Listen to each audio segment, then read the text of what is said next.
7 minutes going up to 8 o'clock. We're still on the front page, but we turn our eyes still about school, but about nutrition.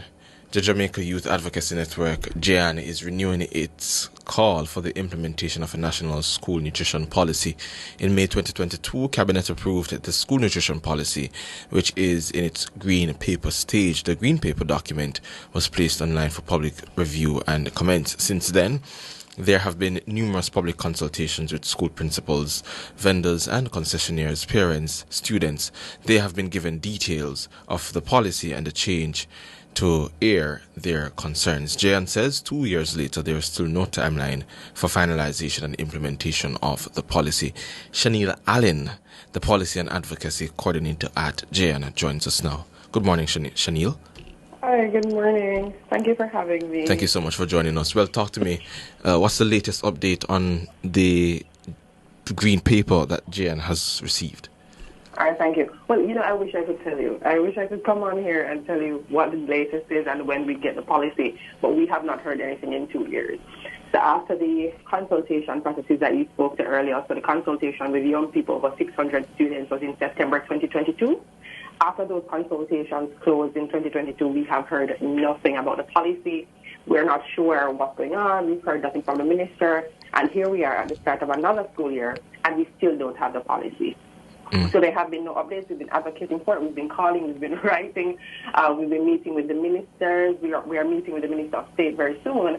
And we've been having our events, calling our ministers to account. But here we are 2 years later, and no solution policy. Well, talk to me about the importance of this policy. What does this policy entail that is also important, that this delay is causing pains with your organization and with the education industry?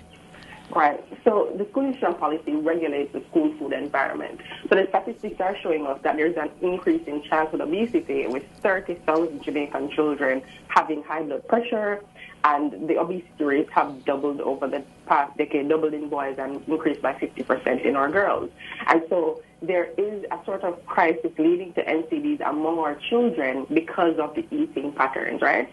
And so the school nutrition policy seeks to regulate the school food environment, understanding that our students or little children spend at least 8 hours a day at school, 5 days a week, 9 months of the year. And so if they have healthier food, and I suppose practicing better nutrition, then we see better health outcomes for young people.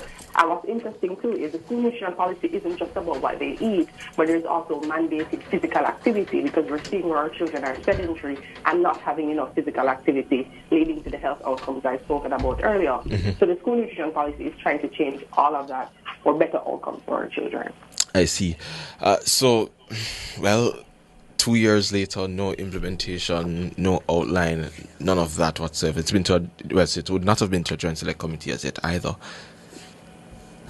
Sorry, could you repeat the last thing that you said? No, I'm saying it would not have been to a joint select committee as well either. Oh, no. It has sort of hit a speed bump since 2022. So there is no development, nothing that we've heard, nothing for our students, no interim guidelines either for our students as they head into another school year. And as it relates to the parents, the other stakeholders, concessionaires, vendors, parents, students, based on what you know of the public consultations, what their view on the policy? All right, so most parents, they want the policy, and we also, Jamaica Youth Advocacy Network, we have been doing health chats, and when we did a health chat in Clarendon in April, when we spoke to parents, and parents wanted the policy. Like, parents didn't understand just how much sugar their children are consuming in the drinks that are being sold in school. And so generally, parents want the policy, and teachers also want the policy. There was a recent JAMBAR study, Jamaica Barbados study, held at the Caribbean Health Research Institute, and it shows that about 60%, 60 to about 70% of vendors are willing to make the changes under the school nutrition policy when it is implemented, because the policy not only talks about canteens and tuck shops, but also 200 meters outside of the school. Right, so around the school perimeter would also be regulated, including our vendors. So our vendors were very much willing to jump on board when the FMC is passed, and generally the parents have been all for it, especially when we talk to them. When we do our health chats across the island, we've been to maybe about 7 parishes, talking to students, talking to school administrators, talking to parents when we have the chance about the school nutrition policy. Well, Shanielle, I can only hope that this green paper progresses through the stages and that some timeline and implementation is done as soon as possible. Is there a prediction that your organization has given the delay as to when it could be implemented? Well, no. So No. we're calling for finalization and implementation for September 2024, but barring a miracle, that doesn't seem possible. And so on the 25th of September, we're having an event, Hope for the Future, where we're advocating for school nutrition policies, and we're inviting as many people as are able to come out. We're inviting also the minister and expecting to see her or a representative from her ministry. So we may present the youth open letter. And we're still inviting signatures for our open letter, which can be which could be found on our Instagram at Youth Advocate JA and also on our website.